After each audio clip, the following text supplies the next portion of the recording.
Hello and welcome to the Midday News Update. The Kundiawa School of Nursing in Simbu Province has officially commissioned its new Information and Communication Technology Laboratory, thanks to a vital donation from the National Information and Communication Technology Authority, or NICTA.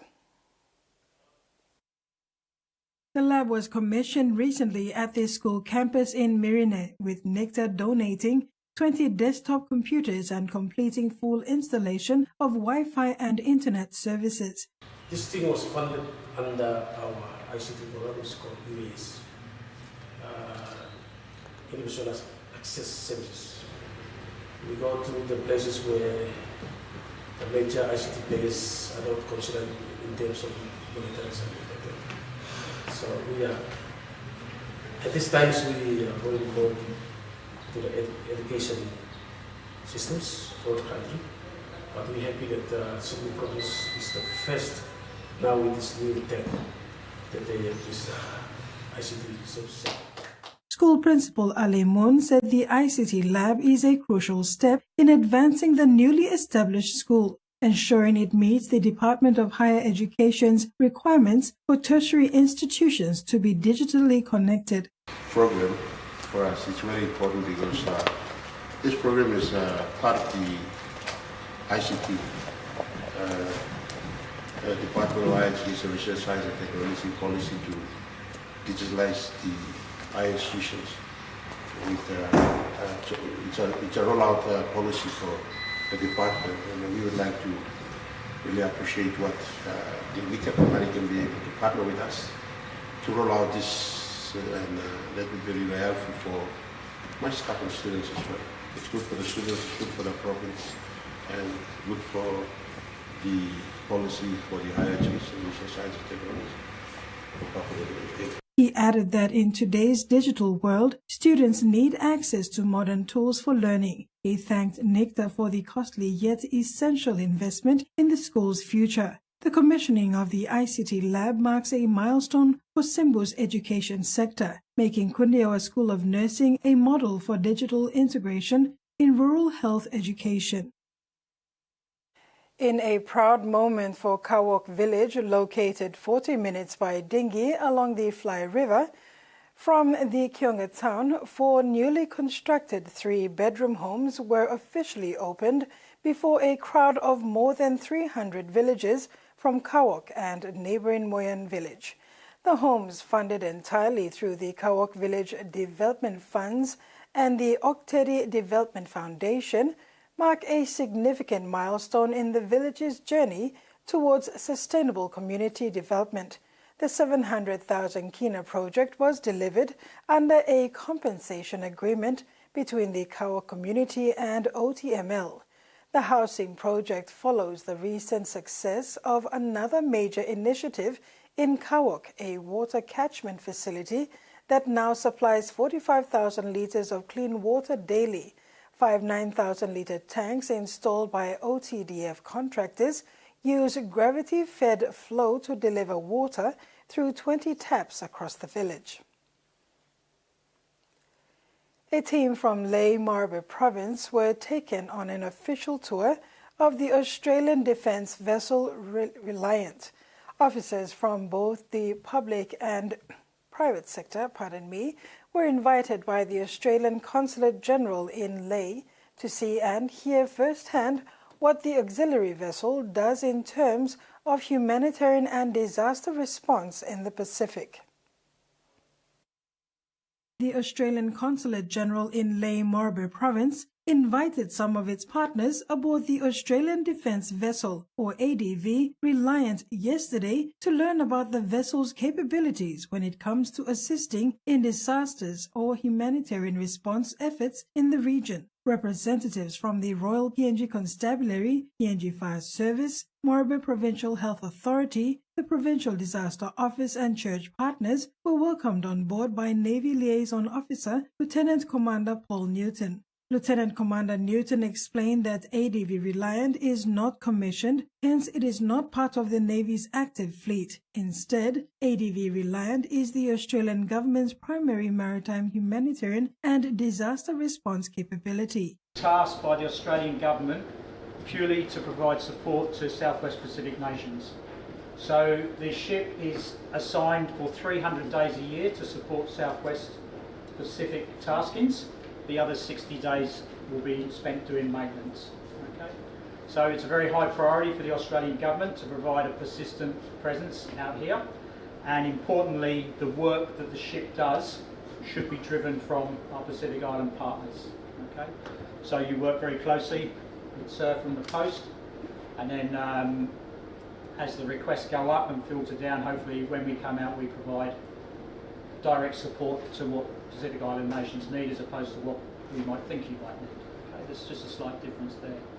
The vessel's recent task was the ferrying of the historic US bomber Helen Pelican II to Port Moresby to be placed in the PNG National Museum and Art Gallery. ADV Reliant is currently ferrying back Army vehicles and equipment used in Exercise Pukpuk at Igam Barracks. The vessel also provides maritime surveillance, search and rescue, training, mentoring and capacity building in an effort to contribute to a collective secure region. Australian Consul General in Lae Brenton Kanowski welcomed the ship's arrival, outlining that its visit highlights the strength of Australia's partnership with Papua New Guinea and their shared commitment to regional security and reliance.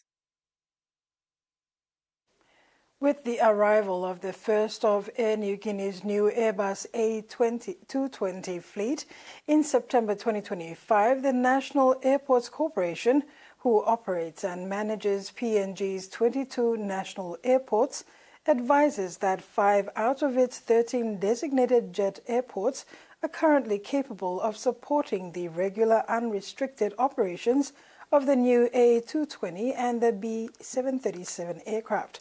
The Airbus A220, which has a maximum takeoff weight of up to 70 tons, requires a runway length of approximately 1,800 to 2,500 meters for takeoff at maximum height, depending on altitude and weather conditions.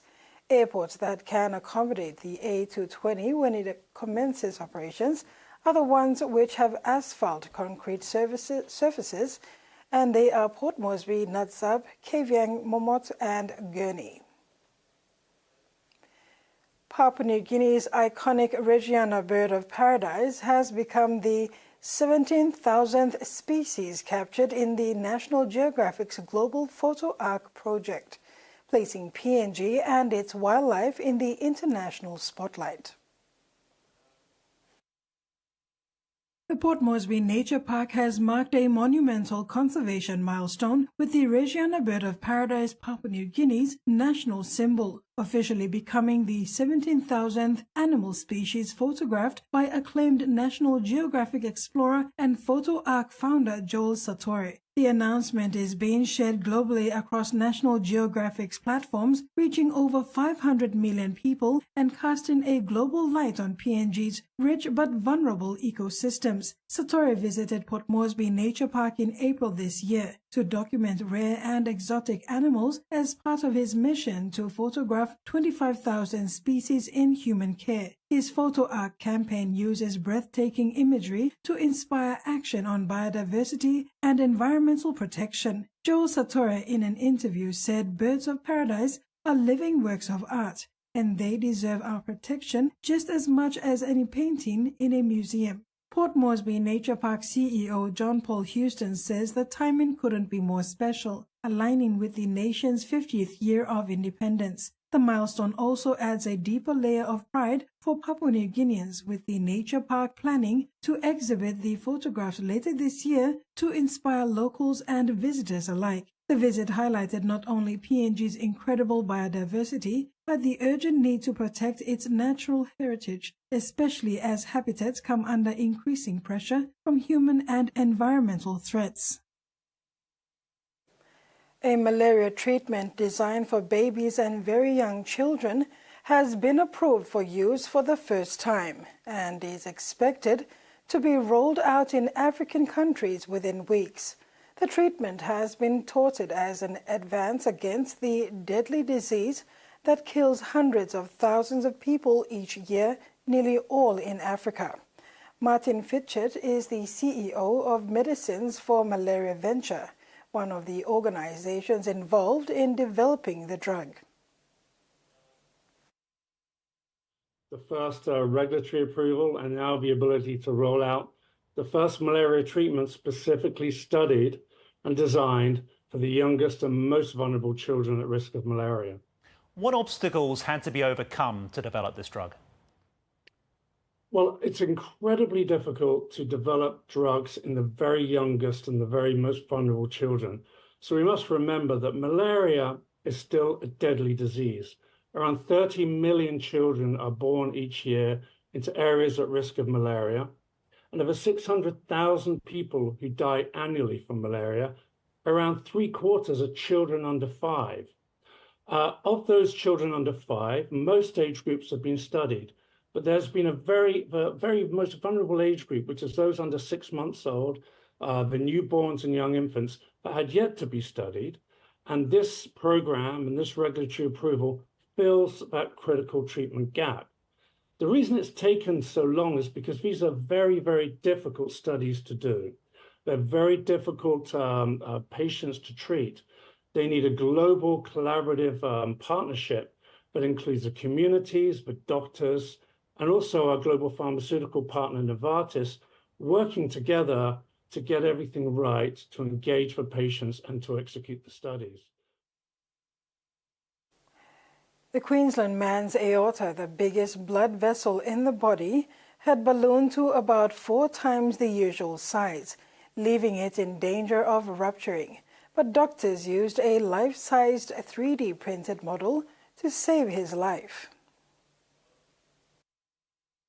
At a futuristic Brisbane research centre, they're printing models of body parts. Bones, brain tumours, ears and hearts, all matched to a patient's own anatomy. Their largest yet is a life-sized replica of a man's dangerously enlarged aorta. It is quite a unique model, one of those things being the size and the complexity of the print process.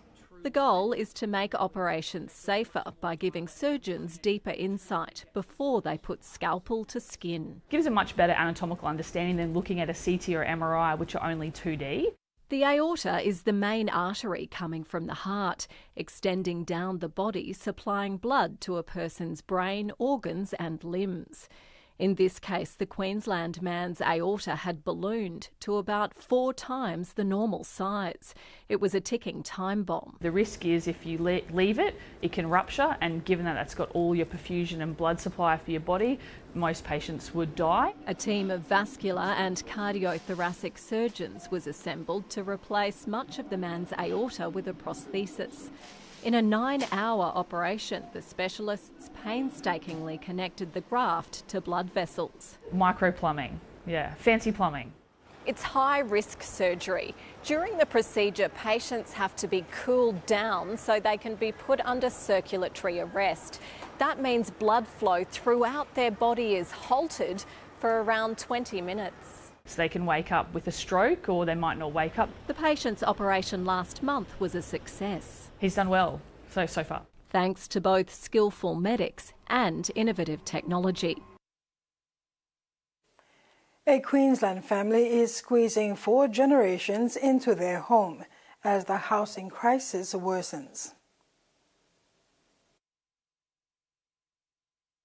4 dwellings on an 800 square metre block. We've got a rather large family and we wanted to be able to accommodate sons, daughters, grandchildren coming and going. This Gold Coast couple designed an award-winning home to comfortably sleep 20 people. It includes their home office and their sons and grandkids live next door. We've organised it so that you don't need to see each other if you don't want to. There's plenty of different ways in and out of the site. At Benogan, this family's kitchen is about to get busier. Yeah, we had to do some extensions, just an extra pad that we've got on the property to fit both the eldest kids in and have mum and dad move in downstairs. In a couple of months, they'll have 4 generations living under one roof. It's pretty easy, to be honest. It's not like you would probably think it would be, where they might get under each other's skin. We all get along really well. They're cutting costs while keeping an eye on the family matriarch who just had a second hip replacement. I don't really plan on getting old and immobile. I plan on being mobile. But it will be nice to know they're there, yeah. The last census showed the average Australian household size is decreasing, and as cost of living grows, there are calls for us to be smarter with space and squeeze more people into our homes. We need to change like how they're designed, and can houses be designed, for example, for maybe 2 couples or 3 generations or 2 generations or something, where you can actually have privacy within the same house. A creative solution to the housing crisis. And finally in sports, after last week's thrilling victory over Host Plus Cup leaders, the Townsville Blackhawks, the PNG Hunters, are gearing up to maintain their winning momentum as they prepare to face their traditional rivals, the Central Queensland Capras, in round 17 of the QRL Host Plus Cup. Goes right through, he will score! Hunters coach Paul Ayton noted that the encounters with the Capras are always challenging, particularly as several players from PNG are part of the Capras lineup, bringing their own leadership qualities to the match. Ayton emphasized the significance of this game for both teams, which adds an extra layer of excitement to the contest. Yeah, it's always a tough game. It's always a really tough game. I know it's a big game for our Papua New Guinean players overseas and in the Capras. It's like the PNG's second favourite team. And I know that their leaders within their team, and their team wants to play for them. So I'm sure it's going to be a really big game for them, and it is for us too, for our season. The Hunters' recent victory against the Townsville Blackhawks has positioned them favourably in the competition. The coach reiterated his faith in the team, highlighting their strong bond and understanding of what it takes to succeed in high-pressure situations. Most definitely, we've got ourselves in a bit of a position. Well, we've got that faith in each other, and we're comfortable within ourselves, and we know what we need to do to win. We just got to show up on this weekend and deliver. As the team prepares to celebrate Captain Ila Alu's milestone 100th game this weekend, Ayton reflected on Alu's development as a leader. He first noticed Alu's leadership potential during the COVID-19 pandemic when the team was temporarily based in Gold Coast.